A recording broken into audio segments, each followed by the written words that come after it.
Hello friends, welcome to my YouTube channel. I am Muskan Sangwan and आज हम पढ़ेंगे history का चैप्टर, क्लास 10th हिस्ट्री का chapter the rise of nationalism in Europe.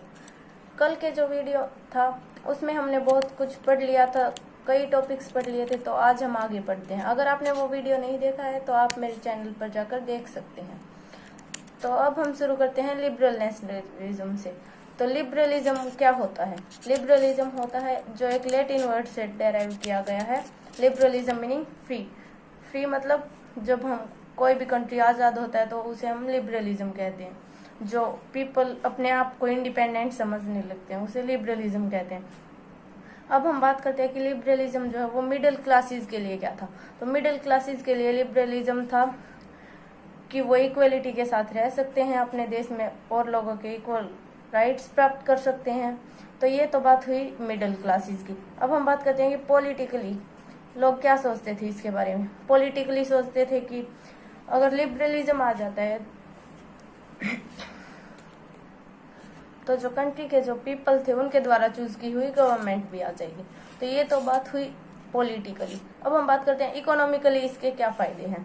तो economically इसके फायदे हैं कि जो फ्रीडम ऑफ मार्केट्स क्या होता है, जैसे कि हमें किसी एक स्टेट से दूसरे स्टेट तक कोई सामान भेजना है तो उस पर जो टैक्स लगता है वो टैक्स हटा दिया जाएगा। इसे हम कहते हैं इकोनॉमिकली जो लिबरलिज्म की विशेषताएं। ये तो बात हुई लिबरल नेशनलिज्म की। अब हम बात करते हैं जोलवरिन क्या था? ये एक कस्टम यूनियन था जो पर्शिया की इनिशिएटिव पर जर्मनी में बनाया गया था और जो most of the German states थे वो सभी इसमें पार्टिसिपेंट्स थे। अब जोलवरिन क्या है हम ये जानते हैं। कस्टम यूनियन मतलब जो कस्टम्स लगाए गए थे उन्हें हटाने के लिए एक यूनियन बनाना। अब ये यूनियन ने क्या किया था, इन्होंने जो तारीफ बैरियर्स लगते थे जो सामान के इंपोर्ट और एक्सपोर्ट पर, उसे हटा दिया था और जो करेंसीज थी कंट्री में उसे 30 से 2 तक ले आई थी। अब हम बात करते हैं कि पहले कंडीशन क्या थी। जो उस वक्त की कंडीशन थी मर्चेंट्स की वो थी कि 1883 में जब एक मर्चेंट को हैम्बर्ग से न्यूरेमबर्ग जाना होता था अपना सामान लेकर, तो उसे लगभग 11 कस्टम बैरियर्स पर रुकना पड़ता था और हर बैरियर पर उसे 5% की कस्टम ड्यूटी पे करनी पड़ती थी। अब आप ही सोचिए, अगर हर कस्टम बैरियर पर वो 5% पे करेगा तो 11 कस्टम बैरियर्स पर 55% तो उसे पे करना होगा, तो उसके पास तो हाफ भी नहीं बचेगा। इसीलिए जो मर्चेंट्स की कंडीशन थी वो बहुत ही खराब थी, इसलिए ये जोलवरिन कस्टम यूनियन बनाया गया था। अब हम बात करते हैं उस टाइम की जो जर्मनी की क्लॉथ मेजरमेंट यूनिट थी एलए, उसकी क्या क्या वैल्यूज थी अलग अलग जगह पर। तो इसमें फ्रैंकफर्ट में जो उसकी वैल्यू थी वो थी 54.7 सेंटीमीटर। अगर आपको 1 एलए क्लॉथ खरीदना होता तो आपको 54.7 सेंटीमीटर का क्लॉथ मिलता। अगर आप मेंस में खरीदते तो 55.1 सेंटीमीटर। यही उसकी वैल्यू न्यूरेमबर्ग में 65.6 सेंटीमीटर थी। अब फ्रीबर्ग में 53.5 सेंटीमीटर। तो ये तो थी जो ये एलए थी, जो मेजरमेंट यूनिट ऑफ क्लॉथ थी जर्मनी में, उसकी वैल्यूज अलग अलग। ये तो बात हुई जर्मनी की। अब हम आते हैं फ्रांस पर। After the defeat of Napoleon की हार के बाद, नेपोलियन की हार कब हुई थी? 1815 में at the war of Waterloo के युद्ध में 1815 में नेपोलियन की डिफीट हो गई थी और जो यूरोपियन पावर्स थी Britain, Russia, Persia and Austria, उन्होंने कलेक्टिवली मिलकर नेपोलियन को हराया था।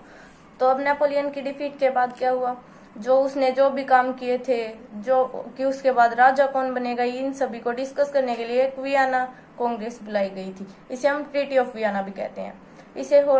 इसका होस्ट कौन था? ड्यूक मेटरनिच, जो एक ऑस्ट्रियन चांसलर था। अब इसमें जो काम किए गए थे, जो ट्रीटी ऑफ वियना थी, इसमें हम डिस्कस करेंगे। तो जो बोर्बन डायनेस्टी थी, जो पहले फ्रांस में रूलर्स थे उस डायनेस्टी के, जिन्हें नेपोलियन ने हराकर उसका राजा बन गया था, उसे फिर से रिस्टोर कर दिया गया और उसे ही राजा बना दिया गया। और फ्रांस ने जो टेरिटरीज थी जो नेपोलियन ने एनेक्स की थी, छीनी थी दूसरी कंट्रीज से, वो फ्रांस को खोनी पड़ी। और जो फ्रांस की बाउंड्रीज थी उस पर अलग अलग स्टेट्स बसा दिए गए ताकि फ्रेंच का एक्सपेंशन ना हो, उसका विस्तार ना हो सके फ्यूचर में और फ्रांस किसी के साथ लड़ाई ना।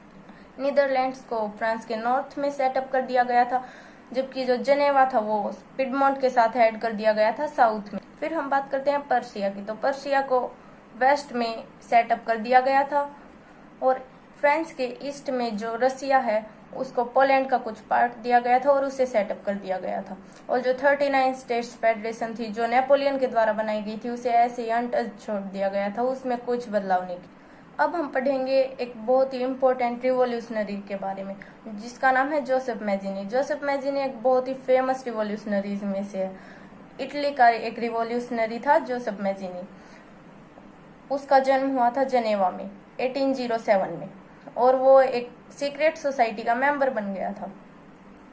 एट द एज ऑफ 24, मतलब 24 ईयर्स की जब उसकी एज थी तो उसे एग्जाइल के लिए भेज दिया गया था, उसे देश निकाला दे दिया गया था, क्योंकि उसने जो लिगुरिया था, लिगुरिया नाम की जगह, उस पर एक रिवॉल्यूशन, एक क्रांति करने का प्रयास किया था। ही फाउंडेड अंडरग्राउंड सोसाइटीज, उसने कुछ अंडरग्राउंड सोसाइटीज की भी स्थापना की थी, जो है यंग इटली जो कि मार्शलिज में उसने की थी, और यंग यूरोप ये उसने बर्न में स्थापित की थी। Mazzini believe that God had intended nations to be the natural unit of mankind, मतलब उसने, जोसेफ मैजिनी मानता था कि जो गॉड है, भगवान है, उन्होंने नेशंस को मैनकाइंड की नेचुरल यूनिट्स के रूप में बनाया है। तो ये आज की वीडियो में बस इतना ही। Thanks for watching the video. Please like, share and subscribe अगर आप हमारी वीडियो को पसंद करते हैं। Again thanks for watching my